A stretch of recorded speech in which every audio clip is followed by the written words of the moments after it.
বর্তমানে যারা আমরা রানিং স্টুডেন্ট আছি আমাদের পরীক্ষা কিভাবে হতে পারে, আমাদের যেন এই পরীক্ষার্থীদের কোনো গ্যাপ না আসে, এর জন্য আমাদের পরীক্ষা চলবে। সামনেই যে ভর্তি পরীক্ষা, এই ভর্তি পরীক্ষাটা কারা নিবে, কিভাবে নিবে, সব বিষয়গুলো ব্যাখ্যা কিন্তু এখনো করা হয়নি। অন্তর্বর্তীকালীন প্রশাসন গঠিত হবে, ওই প্রশাসন স্বতন্ত্র বিশ্ববিদ্যালয় ঘোষণার আগ পর্যন্ত কার্যক্রম পরিচালনা করবে। যতটা প্রক্রিয়ার মাধ্যমে আমাদের 7 কলেজকে অধিভুক্ত থেকে বাতিল করা যায়, আমাদের একটি স্বায়ত্তশাসিত বিশ্ববিদ্যালয় করা যায়, সেই রকম সমস্ত কিছু কাজ করে আমরা এত দূর আসছি। আজ যখন হচ্ছে ঢাকা বিশ্ববিদ্যালয় থেকে 7 কলেজ আলাদা হয়ে গিয়েছে, সেই পরিপ্রেক্ষিতে এর আগে যে পরীক্ষাগুলো হয়ে গিয়েছে সেগুলো তো হয়ে গিয়েছে, কিন্তু বর্তমানে যারা আমরা রানিং স্টুডেন্ট আছি আমাদের পরীক্ষা কিভাবে হতে পারে বা এরপর আমাদের ফলাফল কি আসতে পারে, এগুলো নিয়ে অনেক সংখ্যায় দেখা যাচ্ছে। কিন্তু আমাদের দাবি তো একটা ছিল যে আমাদের একটি স্বতন্ত্র বিশ্ববিদ্যালয় হবে। তো স্বতন্ত্র বিশ্ববিদ্যালয় কাঠামো, রূপরেখা এর আগে আমরা বিভিন্ন রকমভাবে ইউজিসিতে, মন্ত্রণালয়ে আমরা কথা বলেছি, আমাদের সেগুলো প্রক্রিয়াধীন চলছে, আমাদের কমিটি এগুলো গঠন হয়ে গিয়েছে।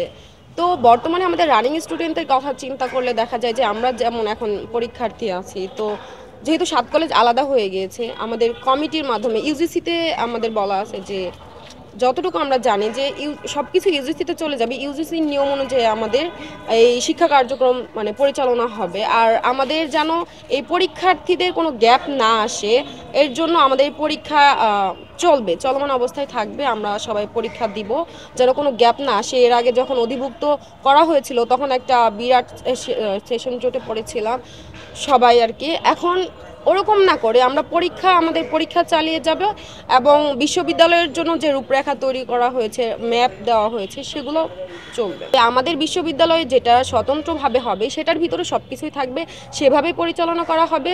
আমাদের পড়াশোনার মান থেকে শুরু করে এখানে যা যা প্রয়োজন শিক্ষার ক্ষেত্রে সব কিছু এখানে ওরকমভাবেই থাকবে। আমাদের কোনো শঙ্কার জায়গা নেই, শঙ্কা সব সমাধান। জাস্ট কত দিনের মধ্যে ঘোষণা আসবে এটি একটি ফ্যাক্ট, দ্বিতীয়ত কোন মডেলে আসবে সেটি একটি ফ্যাক্ট। এখন ঢাকা বিশ্ববিদ্যালয় প্রশাসন যেহেতু খারাপ আচরণ করে এবং আচরণগত ত্রুটি আছে, এই জন্য আমরা এখন থেকে তাদের সাথে সম্পর্ক বিচ্ছেদ করে দিলাম, যার ফলে একটি অন্তর্বর্তীকালীন প্রশাসন গঠিত হবে, ওই প্রশাসন স্বতন্ত্র বিশ্ববিদ্যালয় ঘোষণার আগ পর্যন্ত কার্যক্রম পরিচালনা করবে। অধিভুক্তি বাতিলের যে ব্যাপারটি, ওরা যে আমাদের শোষণ করছে এটি ধরেছে কারা? আমরা শিক্ষার্থীরা, যে এখানে সমস্যা। তো আমরা ধরেছি, আমরাই বলেছি যে এই সমস্যাগুলো এইভাবে সমাধান করতে হবে। এখানে রাষ্ট্র ফার্স্ট স্টেক হোল্ডার হিসেবে শিক্ষার্থীদেরকে সর্বোচ্চ প্রাধান্য দিচ্ছে এবং তাদের কোনো মতামত এখানে নেই। তারা বলেছে শিক্ষার্থীরা যা বলছে ওই অনুপাতে একটি মডেলে যাওয়া হবে এবং আমরা সেখানে সাক্ষাৎকার দিয়ে এসেছি। আপনি জানেন যে 7 কলেজ থেকে প্রায় 20 জন করে কমিটি করে সেখানে গিয়েছি, আমরা মতামত দিয়েছি কেমন মডেল হতে পারে, আমাদের বর্তমান শিক্ষার্থী কোথায় যাবে, ভবিষ্যৎ শিক্ষার্থী কোথায় যাবে, সব কিছু দিয়েছি এবং সেটার উপর নির্ভর করে আন্তর্জাতিক বিশ্বের যে বিশ্ববিদ্যালয় কাঠামোগুলো রয়েছে সেখান থেকে সর্বোচ্চ যৌক্তিক কাঠামোটি এই 7 কলেজে অ্যাপ্লাই করা হবে এবং এর মাধ্যমে আমাদের উচ্চশিক্ষার সর্বোচ্চ দুয়ারটি উন্মোচিত হবে। আমরা কিছুটা তো অবশ্যই সন্তুষ্ট, যেহেতু আমাদের একটা দীর্ঘদিনের আন্দোলন ছিল এই অধিভুক্তি বাতিলের বিষয়ে।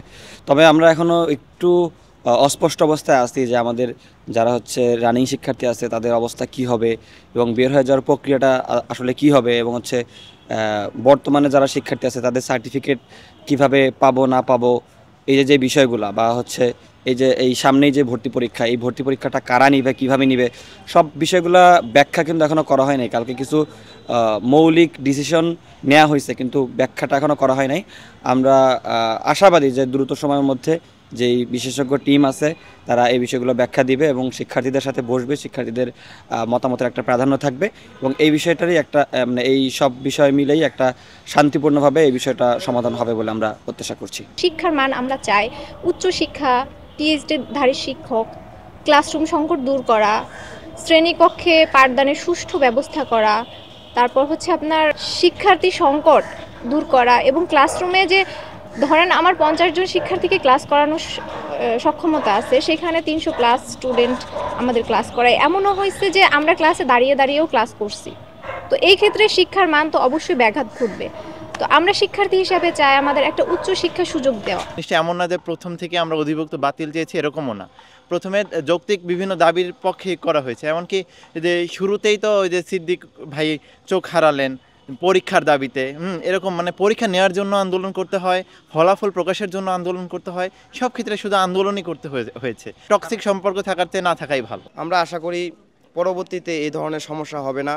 যেমন আমাদের ফলাফল নিয়ে যে সমস্যা হইতো, ধারাবাহিকভাবে ফেল করায় দিত, পরীক্ষার নিয়ম মতো হতো না, রুটিন একাধিকবার পরিবর্তন হতো, এই ধরনের সমস্যা আশা করি অধিভুক্ত বাতিল হওয়ার পর আর হবে না। এই লক্ষ্যে শিক্ষার্থীরা অনেক আনন্দিত। এখন সামনের দিকে বড় চ্যালেঞ্জ হচ্ছে শিক্ষাকে আরও বেটার করা যায়, কিংবা আমাদের এই যে কলেজগুলোকে কোন জায়গায় নেওয়া যায়, মানে আইদার ঢাবিও না, আবার হচ্ছে আপনার ন্যাশনালও না, নতুন কোনো জায়গায় নিয়ে গেলে ভালো হয়। তো এটার জন্য তো অবশ্যই এখন মন্ত্রণালয় অথবা ইউজিসি চিন্তা করতেছে কি করবে। তো আই হোপ সামনের দিকে ইউজিসি অথবা মন্ত্রণালয় আমাদের জন্য ভালো কিছুই নিয়ে আসবে।